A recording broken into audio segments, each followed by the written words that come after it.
കുറച്ച് പിസ്താശല എടുക്കാനുണ്ടോ? ഉണ്ടെങ്കിൽ എടുത്തുകൊണ്ട് ഓടിയോ, നമുക്കൊരു സാധനം ഉണ്ടാക്കാം. ഇതുപോലെ 2 പിസ്താശല ഒരുമിച്ച് കൂട്ടി ഒട്ടിക്കുക. അങ്ങനെ കുറച്ചെണ്ണം ഉണ്ടാക്കിയെടുക്കണം. എന്നിട്ട് അതിനെ ഒന്ന് കളറടിച്ചെടുക്കണം. എന്നിട്ട് ഇത് ഉണങ്ങിയ ശേഷം കറുത്ത പെയിൻറ്റ് വെച്ച് കുറച്ച് കുത്തിട്ട് കൊടുക്കണം. അല്ലെങ്കിൽ വെള്ള പെയിൻറ്റ് യൂസ് ചെയ്താലും മതി. ഉണങ്ങിയ ശേഷം എടുക്കുക. അല്ലെങ്കിൽ ഇതുപോലെ കഴിക്കാത്തൊക്കെ പറ്റും. ഇപ്പം നിങ്ങൾക്ക് കാര്യം മനസ്സിലായോ? എന്താണെന്ന് ഏകദേശം ഒരു ഐഡിയ കിട്ടിയോ? ഐഡിയ കിട്ടിയില്ലെങ്കിൽ ഞാൻ തന്നെ പറയാം. സ്ട്രോബെറിയാണ് ഞാൻ ഉദ്ദേശിച്ചത്. പിന്നെ ഇതുപോലെ കുറച്ച് ഇലയും കമ്പും കോലും ഒക്കെയാണ് വേണ്ടത്. ഇത് ഞാനൊരു ആർട്ടിഫിഷ്യൽ ഫ്ലവറിൻ്റെ അകത്ത് നിന്ന് എടുത്തതാണ്. ഇതിന് പകരം ചാർട്ട് പേപ്പറോ നോർമൽ പേപ്പറിൽ കളറടിച്ചെടുത്താലോ മതി. എൻ്റെ കയ്യിൽ ഇതൊന്നും ഇല്ലാത്തതുകൊണ്ട് ഞാനാണെങ്കിൽ പിന്നെ കളറടിക്കാനുള്ള മടിയും കൊണ്ട് ഇത് യൂസ് ചെയ്തെന്നേ ഉള്ളൂ. പിന്നെ നമുക്ക് വേണ്ടത് കുറച്ച് ടോയിനാണ്. അതിനെ പല നീളത്തിലൊന്ന് കട്ട് ചെയ്തെടുക്കുക. പിന്നെ നമ്മുടെ സ്ട്രോബെറീസ് ഓരോന്നായിട്ട് അതിൻ്റെ അകത്ത് ഒട്ടിച്ചു കൊടുക്കുക. നമ്മുടെ നോർമൽ ഗ്ലൂ വെച്ച് ഒട്ടിച്ചു കൊടുത്താൽ മതി.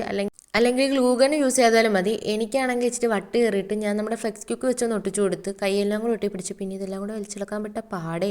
പിന്നെ നമ്മുടെ ടോയിനെല്ലാം കൂടെ ഒന്ന് ഒരുമിച്ച് കെട്ടിക്കൊടുക്കുക. പിന്നെ നമുക്കിത് വെക്കാൻ വേണ്ടിയിട്ടൊരു സാധനം വേണം. ഞാൻ അടുക്കളയിൽ നിന്ന് ഇതുപോലെ ഒരു മഗ് എടുത്തുകൊണ്ട് വന്നിട്ടുണ്ട്. ഇത് കണ്ട് ആരും അനുകരിക്കാൻ നിൽക്കരുത്, കാരണം പോരാളിയുടെ കയ്യിൽ നിന്ന് തല്ല് കിട്ടും. പിന്നെ നമുക്ക് അതിൻ്റെ അകത്ത് കുറച്ച് പേപ്പറും കാര്യങ്ങളൊക്കെ വെച്ച് നമ്മുടെ പൈപ്പ് ക്ലീനേഴ്സ് ഇതാ ഈ കാണുന്ന പോലെ ഒന്ന് ചുറ്റി കൊടുത്തതിൻ്റെ അകത്ത് വെച്ചിട്ടുണ്ട്. ഇതില്ലെങ്കിൽ ആ പേപ്പറിൻ്റെ അകത്ത് കളറടിച്ചെടുത്താലും മതി.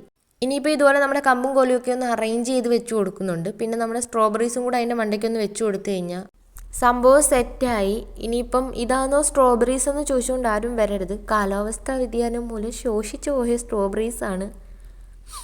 കുറച്ച് ചോറ് പിടിച്ചതായിട്ടൊക്കെ തോന്നും, കുഴപ്പമില്ല. എന്നാലും കാണാൻ ഇതിന് അടുത്ത് നിന്ന് കാണുന്നതിനെക്കാട്ടി നല്ലത് കുറച്ചും കൂടെ ദൂരെ നിന്ന് കാണുന്നതായിരിക്കും.